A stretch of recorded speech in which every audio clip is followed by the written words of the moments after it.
Merhaba, ben Yıldız Çağrı Atiksoy. Kuruluş Osman dizisinde Malhun Hatun karakterine hayat veriyorum.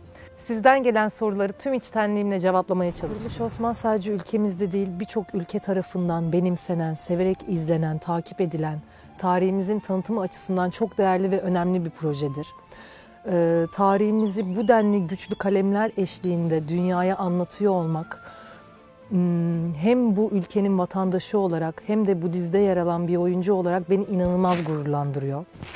Aynı zamanda prodüksiyonel anlamda da bence Türkiye'de çığır açmış bir projedir. Tam bir bey kızı. Malhun karakteri. Bence kesinlikle Osman'ın dişi versiyonu. Zaten zıtlaşmalarının ve birbirlerinden etkilenmelerinin de nedeni budur. Malhun Hatun da Osman Bey gibi gözü kara, cesur, mantığıyla hareket eden, doğru bildiğinden şaşmayan, her şeyin önüne obasının menfaatini koyan ve bu yüzden bu uğurda her şeyi göze alabilecek kadar güçlü bir karakterdir. Biz genelde ataerkil bir toplumuz. O yüzden tarihimize baktığımızda da hep erkeklerin ön planda olduğunu görüyoruz ama kesinlikle Malhun Hatun, Bala Hatun ve niceleri bizim kıymetlimizdir. Bir yandan da şöyle bir karakter, kardeşlerinin ölümüyle birlikte babası tarafından erkek gibi yetiştirilen bir karakter. O yüzden aslında Malhun Hatun Osman Bey ile kadınlığını keşfediyor. Ona hissettiği, ona duyduğu güçlü duygular sayesinde aslında yeniden kendiyle yüzleşiyor, yeniden kendini keşfediyor. Çünkü tüm bu duygular Malhun Hatun için de çok yeni duygular. İnanılmaz bir profesyonellik gördüm. Hem benim için avantajdı çünkü tamamen teslim ettim kendimi. Başta Metin Günay olmak üzere Ahmet Hoca, Fethi Hoca, tüm ekip, oyuncu arkadaşlarım, oyuncu büyüklerim hepsi sağ olsun çok yardımcı oldular bana. Bu süreci kolaylıkla atlatabilmem için, adapte olabilmem için ellerinden gelen yardımı yaptılar. Çok tedirgindim. Aşırı tedirgindim ve çok korkuyordum üstesinden gelemeyeceğim diye. Bir kere en başta 16 yıllık kariyerimi bıraktım. Mehmet Bey ve Zeynep Hanım bana güvendi. Hani onları utandırmamalıyım psikolojisine çok girdim. Ve o yüzden çok tedirginlik yaşadım, korku yaşadım. Böyle titriyordum sette. Sanki ilk defa bir sete gelmişim, ilk defa kamera karşısına çıkıyormuşum gibi hop başa sardım ben. Hani 16 yılın öncesine sardım. O yüzden oyuncu arkadaşlarım, ekip resmen benim o tedirginliğimi, o korkularımı göğüslerinde yumuşattılar. O konuda hepsi yanımda oldu. Çok çok teşekkür ediyorum hepsine. Kendimi bir anda atın üzerinde ok atarken buldum. Yalnız Değilsin Osman Bey sahnesi. Allah'ım dedim ya batacağım ya çıkacağım, yani başka ortası yok. Ve gözümü kapattım o an.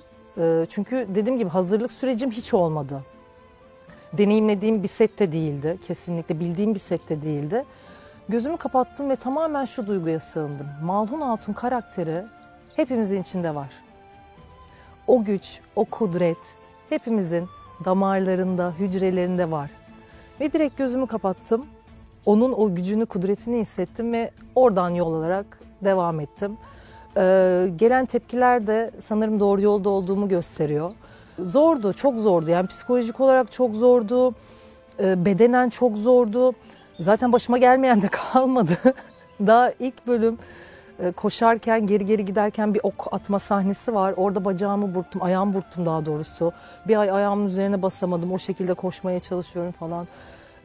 Atla ilgili zaten inanılmaz anılarım var. Sürekli beni kaçırıyor falan. Ama tabii ki de bunların hepsi deneyim. Şu an baktığımda dediğim gibi benim için çok çok zordu. Fakat bir şekilde üstesinden geldiğimi hissediyorum. En azından bunun için çabalıyorum, çalışıyorum. Hala çalışmaya devam ediyorum. En iyi anlaştığım kişi değil, kişiler. Herkesle çok iyi anlaşıyorum. Ben samimi olunca... Yok, hakikaten herkesle çok iyi anlaşıyorum. Tüm oyuncu arkadaşlarımı çok seviyorum. Oyuncu büyüklerimi de aynı şekilde öyle. Dediğim gibi yani onlar sayesinde aslında ben bu adaptasyonu çok kolaylıkla sağlayabildim. O yüzden benim için hepsi çok kıymetli. Şimdi birisinin ismini verirsem bir diğerini unutursam çok ayıp olur. Çok kalabalık bir kadroya sahibiz. Özge'yi ayrı çok seviyorum çünkü konteyner arkadaşım. Ve sağ olsun benimle çok uğraşıyor. Aşırı uğraşıyor benimle. O yüzden onunla sahnelerimiz çok eğlenceli geçiyor. Onu çok seviyorum. Burak aynı şekilde inanılmaz çalışkan ve disiplinli bir oyuncu. Partneri olarak çok şanslı hissediyorum kendimi.